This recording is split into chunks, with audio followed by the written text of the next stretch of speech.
জান্নাতি ফেরেশতা তোমরা একে জান্নাতে নিয়ে যাও, জাহান্নামী ফেরেশতা তোমরা চলে যাও। মোহতারাম হাজিরিন, এবারে জান্নাতি ফেরেশতা তাকে টেনে টেনে জান্নাতের মধ্যে নিয়ে গেলেন। বলেন সুবহানাল্লাহ।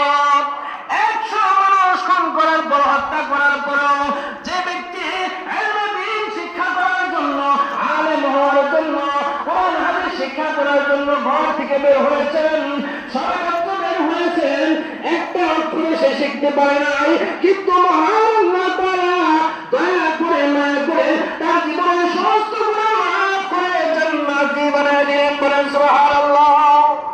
এই জন্য আমাদের উচিত কোরআন হাদিসের ইলম শিক্ষা করা। কি বলেন, দরকার আছে না নাই? কোরআন হাদিসের ইলম শিক্ষা করা মূলত জাতির মেরুদণ্ড। এই শিক্ষাটাই জাতির মেরুদণ্ড। যে শিক্ষা লাভ করলেন